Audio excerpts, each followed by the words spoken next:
এই মুহূর্তে সবথেকে বড় খবর, বিদেশ সফরে যাচ্ছেন মুখ্যমন্ত্রী মমতা বন্দ্যোপাধ্যায়। মুখ্যমন্ত্রী মমতা বন্দ্যোপাধ্যায় যাচ্ছেন বিদেশ সফরে সেপ্টেম্বর মাসে, অর্থাৎ প্রাথমিকভাবে নবান্ন সূত্রে যা জানা যাচ্ছে সেপ্টেম্বর মাসের মাঝামাঝি অবস্থায় দুবাই ও স্পেনে যেতে চান মুখ্যমন্ত্রী। রাজ্যে শিল্প আনার লক্ষ্যেই মুখ্যমন্ত্রী এই বিদেশ যাওয়ার পরিকল্পনা বলে জানা গিয়েছে নবান্ন সূত্রে।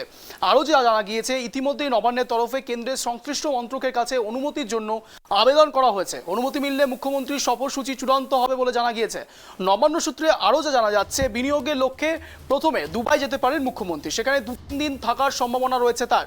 অনবাসী ভারতীয় ও সেখানকার শিল্পপতিদের সঙ্গে বৈঠকে রাজ্যে বিনিয়োগ টানার বিষয়ে আলোচনা হতে পারে। এমনকি রাজ্যের খনিজ শিল্পে কোথায় কোথায় বিনিয়োগের সম্ভাবনা রয়েছে তাও শিল্পপতিদের কাছে তুলে ধরতে পারেন মুখ্যমন্ত্রী মমতা বন্দ্যোপাধ্যায়। যা জানা যাচ্ছে এই মুহূর্তে সবথেকে বড় খবর, সেপ্টেম্বরেই যেতে পারেন বিদেশ সফরে মুখ্যমন্ত্রী মমতা বন্দ্যোপাধ্যায়। এই বিষয়ে বিস্তারিত জানার চেষ্টা করব। এই মুহূর্তে রয়েছে আমাদের প্রতিনিধি রাজীব। কি জানা যাচ্ছে? যা জানা যাচ্ছে সেপ্টেম্বর মাসেই মুখ্যমন্ত্রী মমতা বন্দ্যোপাধ্যায় বিদেশ সফরে যাচ্ছে, কি জন্য যাচ্ছে একটু যদি জানাতে আমাদের। দেখো, প্রথমেই বলি যে খবর আমরা নবান্ন সূত্রে পেয়েছি যে মুখ্যমন্ত্রী মমতা বন্দ্যোপাধ্যায় বিদেশ সফরে যাওয়ার একটা সম্ভাবনা রয়েছে। এখনো পর্যন্ত যা ডেট আছে, টেন্টেটিভ যে ডেট, সেটা হচ্ছে 15 থেকে 20 সেপ্টেম্বর। দুবাই হয়ে যাবেন তিনি। মূলত রাজ্যের ইনভেস্টমেন্টের জন্যই তিনি ওখানকার শিল্পপতিদের সঙ্গে কথা বলবেন এবং আরো কিছু কর্মসূচি আছে যেগুলো এখনো পর্যন্ত চূড়ান্ত হয়নি।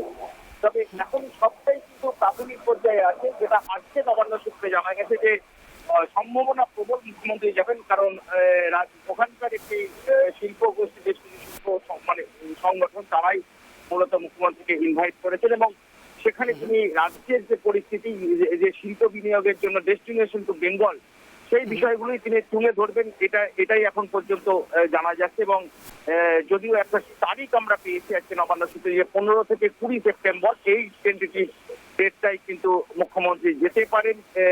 তিনি প্রথম দুবাই যাবেন, সেখানে কিছু শিল্প সংগঠনের সংস্থার সঙ্গে তিনি বৈঠক করবেন এবং তারপরে ওখান থেকে তিনি স্পেনের উদ্দেশ্যে রওনা দেবেন। স্পেনে বৈঠক করবেন এবং স্পেন থেকে তিনি আবার কলকাতায় ফিরবেন।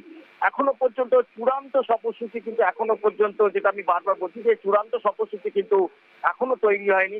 কি কি কর্মসূচি, এর মধ্যে আরো অনেক কর্মসূচি ঢুকবে যদি একদম তিনি যান, যদি একদম ফাইনাল হয়ে যায়। কিন্তু এই ডেট আমরা পেয়েছি যে যাওয়ার সম্ভাবনা কিন্তু প্রবল এবং সেটাই অবশ্যই কিন্তু রাজ্যে শিল্প আনার জন্য এবং 15 থেকে 20 সেপ্টেম্বর যাওয়ার একটা সম্ভাবনা রয়েছে। ধন্যবাদ রাজীব, ধন্যবাদ।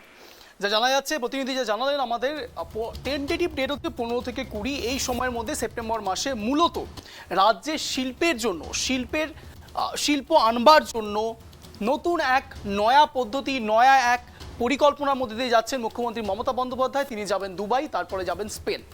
মূলত এই মুহূর্তে সব থেকে বড় খবর, বিদেশ সফরে যাচ্ছেন মমতা বন্দ্যোপাধ্যায়, মুখ্যমন্ত্রী মমতা বন্দ্যোপাধ্যায়।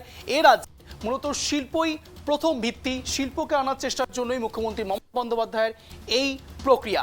বিনিয়োগের লক্ষ্যে প্রথমে দুবাই যেতে পারেন মুখ্যমন্ত্রী, তারপর স্পেনে। সবচেয়ে বড় খবর, নবান্নের তরফে কেন্দ্রের সংশ্লিষ্ট মন্ত্রকের কাছে অনুমতির জন্য ইতিমধ্যেই আবেদন জানানো হয়েছে।